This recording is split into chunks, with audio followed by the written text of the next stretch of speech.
तो बच्चों, welcome to Amazon Academy। A very happy learning session to all of you बच्चों। आज जो हमारा टॉपिक है डिस्कशन का, वो एक बहुत ही इंपॉर्टेंट पार्ट है ऑल्टरनेटिंग करंट का, that is series LCR circuit.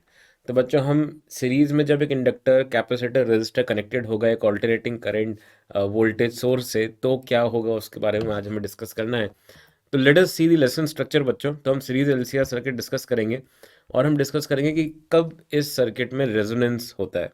तो बच्चों, coming on to the series LCR circuit, let us take up a standard diagram जो कि एक रेजिस्टेंस, एक इंडक्टर और एक कैपेसिटर अगर सीरीज में कनेक्टेड है बच्चों एक एसी वोल्टेज सोर्स के, तो हमें यहाँ पे बच्चों इस तरह का डायग्राम गिवन है। और ये अगर हम को आर ट्रीट करें, इंडक्टर की वैल्यू एल और कैपेसिटर की वैल्यू सी, और जो वोल्टेज सोर्स है बच्चों that is V is equal to V naught sine omega t, if you consider this as the voltage source. तो बच्चों बेसिकली अगर इंटरेस्टेड कि हमारा जो करंट आएगा बच्चों, वो as a function of time क्या आएगा। तो बच्चों, इसको सॉल्व करने के लिए what I am trying to do, what I will be doing is I will be using the concept of phasor algebra. तो फेजर्स में बच्चों हमने ये डिस्कस किया हुआ है डिफरेंट वीडियोज में, दैट रेजिस्टेंस फेजर जो है बच्चों that can be represented by R naught, जो कि इसका रेजिस्टेंस है यहाँ पे वो बच्चों आर ही है। And we can consider the phasor angle as 0 degree, right? This is fixed. Similarly बच्चों, XC phasor जो है that is the capacitive reactance, तो ये बच्चों हो जाएगा 1/ωc angle -π/2। And similarly X L phasor जो है बच्चों that is nothing but omega L angle π/2। So this we have discussed in previous videos and this is the fix phasors that we need to use over here. अब बच्चों क्योंकि ये तीनों series में है, तो अगर हम इफेक्टिव ओमिक एक्सप्रेशन लगाए यहाँ पे, I phasor is equal to V phasor divided by impedance phasor. तो बच्चों ये वी फेजर तो सिंपली हमारा यहाँ पे हम इसको रिप्रेजेंट कर सकते हैं वी नॉट एंगल जीरो से। तो ये बच्चों वी नॉट एंगल जीरो आ गया, divided by now impedance phasor. Effectively क्या होगा बच्चों, ये तीनों सीरीज में है, तो मैं यहाँ पे रेजिस्टेंस फेजर प्लस एक्स सी फेजर प्लस एक्सएल फेजर इस तरह से यहाँ पे इनको ट्रीट कर सकता हूँ। एंड जैसे ही मैं इसको ऐसे इंडिविजुअल एक्सप्रेशन सब लिखूंगा बच्चों, तो देखते हैं क्या एक्सप्रेशन बनता है। तो ये बच्चों आ रहा है मेरे पास R angle zero plus 1/ωc angle -π/2 plus omega L angle π/2, right. अब बच्चों इस एक्सप्रेशन को सॉल्व करना है हमें डिनोमिनेटर में, जो कि अगर मैं लेफ्ट में देख ऑब्जर्व करें आप, तो लेफ्ट में देखिए बच्चों क्या लिख रहा हूँ मैं। So this is effectively R right at angle zero, मतलब यहाँ पे हम एक्स एक्सिस के अलॉन्ग मान लेंगे 1/ωc -π/2। तो ये बच्चों नीचे की तरफ आ रहा है 1/ωc, और यहाँ पे बच्चों ओमेगा एल π/2 पे है, तो this is effectively omega L, right. तो बच्चों अगर मैं इसमें ओमेगा एल को बड़ा मान लूँ ओमेगा सी से फॉर दिस सिचुएशन, तो हम इसको ऐसे भी रिप्रेजेंट कर सकते हैं where this is R and this is basically omega L -1/ωc। तो अगर मैं इसको बच्चों एक्स एल और एक्स सी ही रहने दूँ इसी के टर्म्स में लिखूँ, तो हम इसको यहाँ पे इस तरह से रिप्रेजेंट कर पाएंगे। और बच्चों इफेक्टिव इम्पिडेंस जो होगा इस सर्किट का, वो इन दोनों का वेक्टर सम होगा। और ये अगर मैं z से रिप्रेजेंट करूँ, दिस एंगल इज फाई, तो देखिए बच्चों क्या एक्सप्रेशन बन रहा है। अब मैं इसको नेक्स्ट पेज पे लिख रहा हूँ। तो बच्चों करंट फेजर आ रहा है मेरे पास V naught angle zero divided by जो इम्पिडेंस है एंगल फाई, राइट।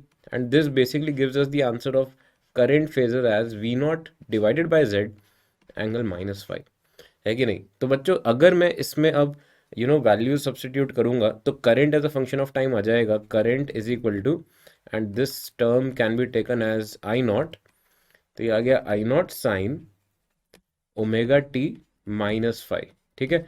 तो अगर यहाँ पे बच्चों एक्सएल ग्रेटर देन एक्सी है, तो current is lagging behind voltage, because यहाँ -5 का एक्सप्रेशन आ गया। तो अब मैं इसको ऐसे भी ट्रीट कर सकता हूँ बच्चों दैट यू नो एक तो हम इसमें z की वैल्यू लिख लेंगे, तो z और फाई निकालने के लिए tan फाई की वैल्यू, तो ये भी हम पहले एक्सप्रेशन में लिख लेते हैं, यहाँ पे ऐड कर लेते हैं दैट z जो है बच्चों that is nothing but root of, if you go back, तो बच्चों ये z क्या होगा, एक्सएल माइनस एक्सी और r का वेक्टर सम।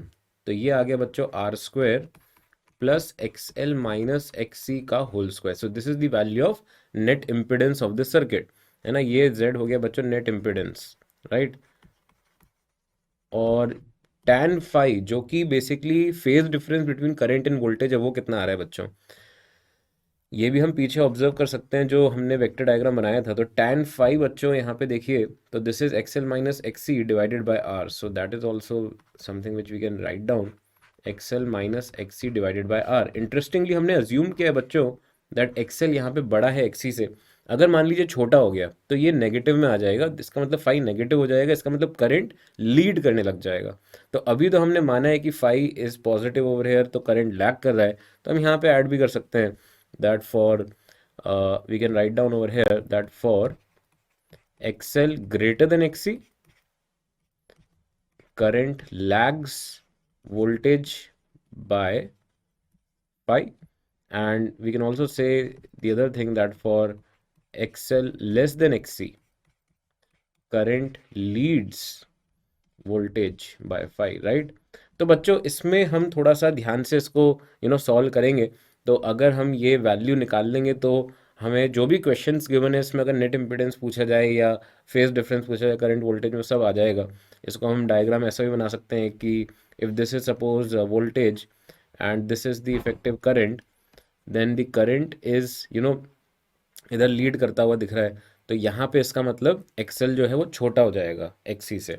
वेराज अगर हम यहाँ पे देखेंगे दूसरा एक और ऑप्शनल डायग्राम देखें, so if this is the voltage and this is the current, so current is lagging, तो यहाँ पे बच्चों एक्स सी जो है एक्स एल एक्स सी से बड़ा होगा, राइट? तो इस बात का हमें यहाँ पे ध्यान रखना है। तो depending upon the value of XL and XC हमें तभी पता चलेगा कि ये करंट लीडिंग है यहाँ पे या लैगिंग है। अच्छा, इसमें अब थर्ड केस जो बनता है बच्चों वो काफ़ी इंटरेस्टिंग है, that for XL greater than XC, sorry equal to XC, then what will happen. अगर ये दोनों इक्वल हो गए बच्चों तो देखिए क्या इंटरेस्टिंग चीज़ हो रही है। अगर एक्सएल इक्वल टू एक्सी हो गया तो ये ओवरऑल टर्म जीरो आ गया। tan फाई जीरो का मतलब हो गया बच्चों that phi is equal to zero, इसका मतलब current and voltage are in phase, right? Current and voltage are in phase, मतलब ये भी एक सिचुएशन यहाँ पे बन सकती है, डेवलप हो सकती है। इस सिचुएशन में बच्चों जो पावर होता है across resistance, power across resistance, जो पावर डिसिपेशन होता है अक्रॉस आर इज मैक्सिमम, और इसी कंडीशन को हम क्या बोलते हैं बच्चों, this situation, this condition is termed as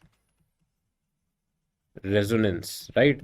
तो बच्चों सर्किट रेजोनेंस में तब होगा जब उसमें एक्सएल बराबर एक्सी हो जाएगा, है ना। नेट इम्पिडेंस जो होगा सर्किट का वो मिनिमम पॉसिबल हो जाएगा, क्योंकि अगर आप ध्यान से देखें यहाँ पे this term becomes zero, that means impedance of the circuit becomes R, जो कि मिनिमम पॉसिबल है। तो बच्चों इसको हम नेक्स्ट स्लाइड में डिस्कस करें तो यहाँ पे रेजोनेंस की कंडीशन क्या आ गई हमारे पास, जैसे हमने डिस्कस किया that XL is equal to XC, और जैसे ही हम वो पुट करेंगे बच्चों तो जेड की वैल्यू आ जाएगी आर।